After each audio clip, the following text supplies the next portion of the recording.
Most serious lifters tend to have at least some concept of progressive overload and what it entails, and understand that they need to incorporate into the training somehow to see progress. Just how to go about doing this though is usually where it breaks down and can lead to frustration as lifters fail to see any real progress past their novice stages. This, along with a few other important factors, are why average genetic lifters fail to reach the intermediate stages of physique development. Of course, there are a number of different methods of progressive overload that a lifter may utilise in an attempt to drive progress and force adaptation. This could be volume work, so increase the number of sets that a muscle is exposed to over time. It could be execution. Within that, it would involve ROM, your leverages, and your tempo. So, for example, if you're benching 100 kilos for 5 reps, but you're using a very, very high arch, you're using a wide grip, and you're bouncing the reps at the bottom of the chest to make it easier, then try to lift the same weight with a flat back, slightly narrower grip, not too much so it doesn't shift the emphasis towards the triceps, and then a slower tempo. Suddenly you're going to struggle at that weight, but the actual stimulus presented to the chest may increase. So you can go about it in that way. You've got your RPE or your reps left in reserve, so increasing intensity over time. And you've got your advanced training techniques as well, both in terms of increasing volume within a shorter period of time, like rest pause, drop sets, clusters, that kind of stuff. But also the difficulty of a set, the intensity reached within your working set. So that would involve maybe forced reps, going past failure, perhaps negatives, force negatives, omnicontraction. I recently did a video on this. Your statics, isometrics. There's a whole host of ways of trying to progressively overload a lift over time, or a muscle group over time rather. And some of them are going to be more convincing than others, but rest assured, one thing will always be unquestionably successful and effective, in my opinion, if done right, and that's increasing the reps and or load on a movement. This remains for me a very simple and very effective way of forcing adaptation, and that's what I'm going to be talking about in this video.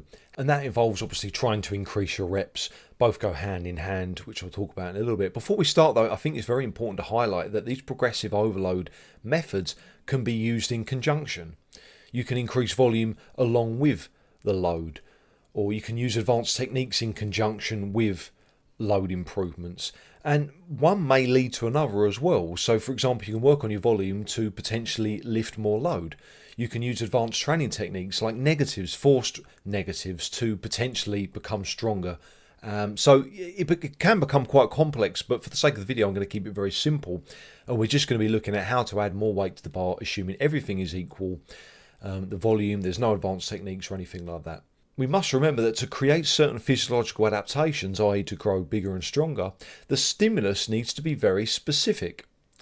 So we need to place more and more stress upon a target musculature over time to try to force adaptation. If we don't, the muscles will not adapt. We're not going to see these physiological adaptations occur inside the body. There's no reason for it to happen.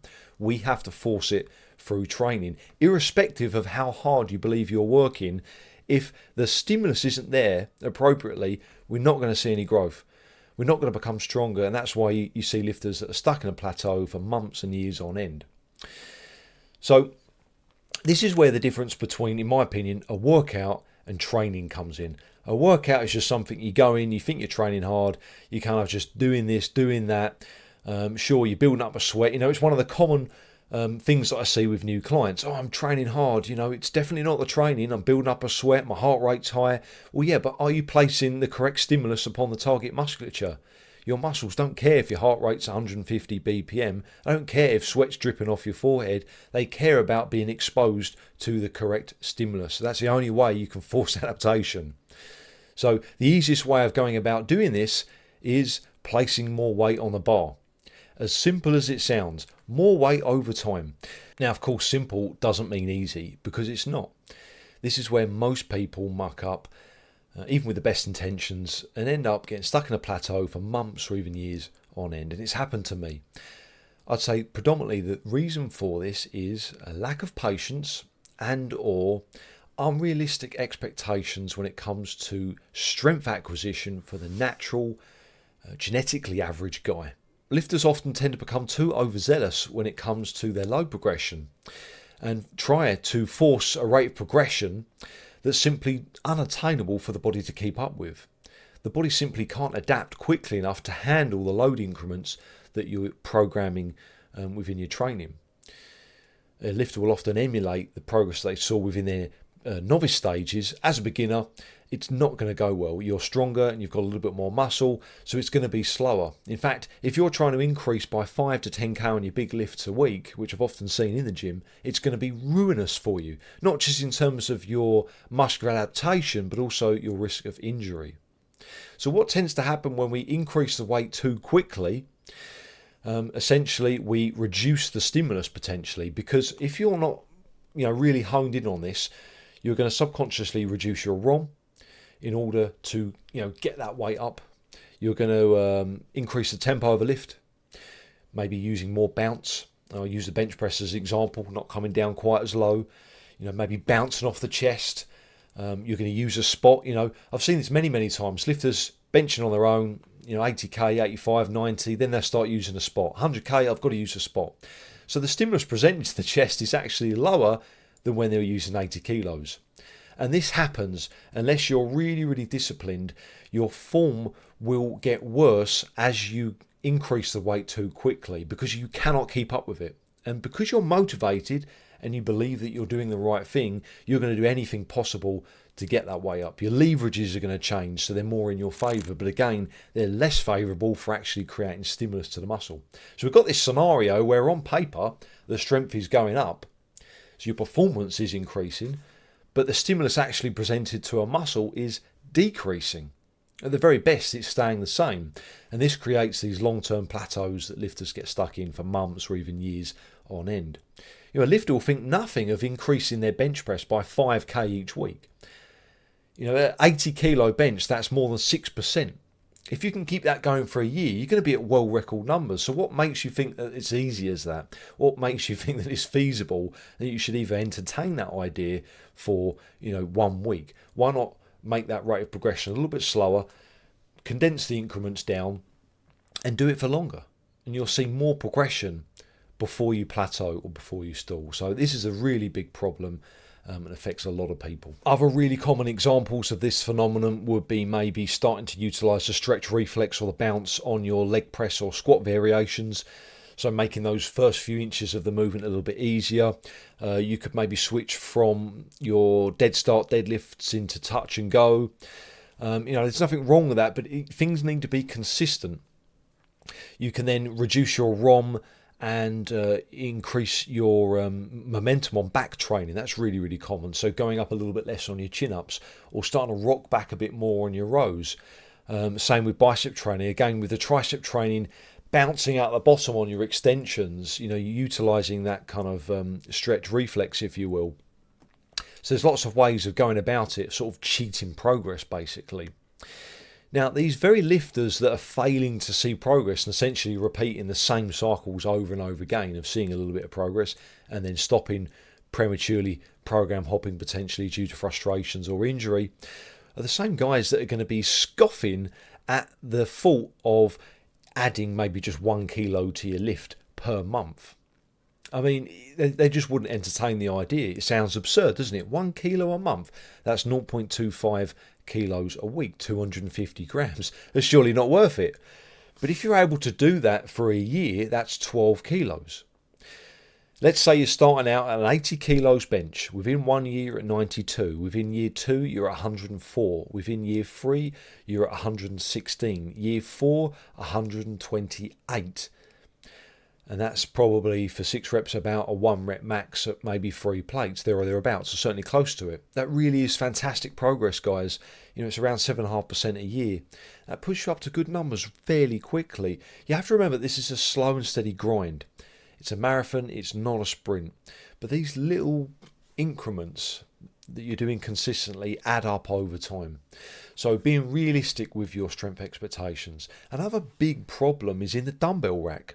Massive mistakes are often made here, and often speak to new clients about this. I don't think people tend to think, they don't stop to think about the increments and the percentage value that it represents of the weight they're lifting. For example, dumbbell lateral raises are using 10 kilos, and then they wonder why 12.5 feels so heavy. Suddenly the form drops down, the reps get sloppy, you're bending the elbow when it wasn't bent before, the stimulus again drops, but the load's gone up. Well, that 2.5k increment represents 25% of the 10 kilo that you were lifting. How on earth are you going to add that kind of weight and that become that strong that quickly? It's just not going to happen. So dumbbells are something you're going to be really patient with and understand that it's going to take time to see these increases, and you're going to probably need to stay at the same dumbbell on certain movements for months and months and months on end. It's just not going to happen quickly, and this leads to ultimately a decrease in the rate of adaptation. So in keeping with the goal of either trying to accumulate more reps at a given weight or adding more load to a movement, obviously the former helps the latter, we're going to look at the progressive schemes now. I'm going to outline a template that you can utilize going forwards and apply it to your training. So progressive overload schemes that we can use would be perhaps your linear progression, double dynamic progression, rep sum, AMRAP and back offsets, linear periodization. There's a whole host of different styles that you can utilize to try to force adaptation. Now what I'm going to outline here is very, very simple. We're going to combine the linear progression method, which is simply adding weight each and every session. So very similar to what you've seen in your novice or beginner programs like starting strength, 5x5, strong lift, stuff like that. And then you've got your double progression method, which is essentially improving reps to a threshold and then improving weight once you've reached that point. So both work well when combined, and I'm going to explain what to do now. So for any barbell, machine or heavy cable based movements, you're going to try to add roughly 1 to 1.25% of weight every couple of weeks or so. That's about 2 to 2.5% every month. Now this will obviously be a lot easier when you have access to mini plates. So the mini plates that I utilise are 0.25 kilos, and I have 8 of them. And what that enables me to do is add 0.5k increments to my big lifts each and every increase phase. So I can go, for example, from 80 kilos to 80.5, then 81, then 81.5, then 82, and then the next one I use the plates in the gym, the 1.25s, to get to 82.5. So I've bridged that gap 4 times, where someone without access to mini plates would have to go from 80 to 82.5. So what does that mean for them? It means they're going to have to be more patient. They're going to have to spend more weeks lifting the same weight before they can go up in weight. This is difficult to handle sometimes. It's not as motivational because you can't see the increments, and there will be weeks where you'll do the same number of reps because you won't be able to express that increase in strength yet, and that's really, really demotivational. That's a big problem that a lot of people experience, and a reason for prematurely cutting programs and swapping to something else, thinking that maybe you're doing something wrong or there isn't progress when actually there is. So you really need to be in tune to how the reps feel if you haven't got access to mini plates, and just be more patient until you can, go up in weight basically. But I'm talking strictly about mini plates here. They're a tool that you really need to get, honestly. For the method that I'm telling you about now, it's essential. So I bridge the gap between these kind of gym-based increments with these small plates. So I take the weight up. I'd recommend you to take the weight up about 2 to 2.5% each month. That's 1 to 1.25% a month. So, for example, 100k bench, that's about 1 kilo every couple of weeks or so, or 2.5k every month. For a 50k barbell curl, it's about 0.5, so one of those small little mini plates each side that I've got. Or 150k deadlift, you can go up by maybe 1.5k every couple of weeks or so. And you can slow that down to a month, but I wouldn't suggest going any quicker than that. That's sort of your maximum. So 1 to 1.25% per 2 weeks, 2 to 2.5% per month. And you'll be able to achieve progress for a substantial length of time before that gets too difficult. And if you're accumulating body weight at the same time, That's going to be very easy to do. Like the only way that you're ever going to be able to keep up with these big increments, you know, going up 5 or more kilos on a lift, or even 2.5 kilos, you're going to have to gain weight to keep up with it, and you're going to have to gain fat because you can't gain muscle that quickly as a natural. That's where the bulking mentality comes in order to drive progress up, to keep up with the increments. You get fatter, and it's something that I've utilized in the past. It does work, but eventually you have to get the weight off, you know, and that's a pain in the arse. So, you know, it's probably not the best technique to use. You know, be careful with it. That's all I'd suggest, but you know, that's a topic for another video. So now for dumbbell and light cable work, that's a little bit more tricky because we can't load dumbbells with microplates. There are magnetic ones that you can get. You know, you can strap plates on with sellotape. I've done that in the past, but it's a faff. So what we're going to do is we're going to use the double progression method here to essentially up the reps before increasing the weight. We need to be patient with these movements, okay? Now, considering that dumbbells usually go up in 2 to 2.5k increments, you're going to need to hang around at that weight for longer before increasing, as I said. The cable stack plates are also very large and represent unrealistic steps in strength. You know, if you think about like maybe a cable side raise for your shoulder, you might only be doing 2 or 3 plates. It's you know, very humbling exercise. How the hell are you going to increase a plate on that every week or even every month? It's impossible. You're just not going to be able to get strong enough quickly enough. And again, people just think that they're going to be able to see these kind of improvements, and they're not. And that's why the quality of the reps drop over time. The stimulus therefore drops, and people just get stuck, you know, in this kind of beginner hell. So yeah, you know, you really have to be patient. So we can use mini plates on the cable stack to make that more viable. Really small mini plates, 0.25 maybe, you know, every now and again. So here's the tactic more specifically for the dumbbells. For rep work below 6, you're going to stay at the same weight until you can perform 2 solid reps more than you started at. So for example, 4 reps has to turn into 6, and it's not a shaky 6, it needs to be a strong 6. Especially on movements like your pressing, where the first rep is very difficult. If you go up too quick on this, you're going to start failing that first rep because it's exponentially harder. The first one, you're deeper, you're doing it from a pause, you've got no momentum, it's a hard rep. And if you go up too quick, you're kind of shaking on that 6th rep, you definitely can't get 7, you may not get 4. You know, you may not even be able to move that first one sometimes when you see the progress that's too quick. You know, you're trying to increase the weight too quick. Sometimes you can get stuck on that first rep and you may not even get 1, and you were doing 4 or 5 on the previous increment.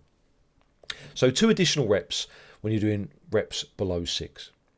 They need to be strong reps, as I said. Then you can take the weight up by that 2 or 2.5 increment, and you should land at roughly the same reps, maybe 1 under. But you know, it's workable.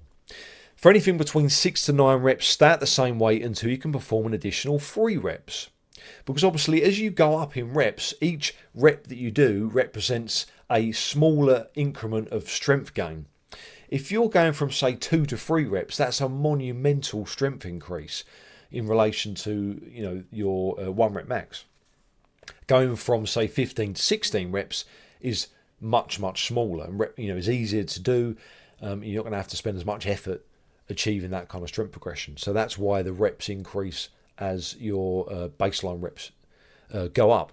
So yeah, just to reiterate, anything between 6 to 9 reps, stay at the same weight until you can perform an additional 3, then increase the weight and you'll probably go back to where you started at. So for anything over 10 reps, stay at the same weight until you can perform an additional 4 reps. Same premise. Once you've done that, once they're good reps, you know, they're controlled reps, you then go up and you should land at roughly the same number of reps with the lighter load that you're doing before. And that's how you work with the dumbbells, because people make mistakes with these all of the time. It's probably one of the most common things that I see in the gym. If you're doing very low rep work on the dumbbells, under 6 for example, you have to be very patient. And you have to understand that you're going to have to hang around those weights. To see the 2 reps that I recommended is going to take time, because that's a large percentage of your overall strength that you've increased by.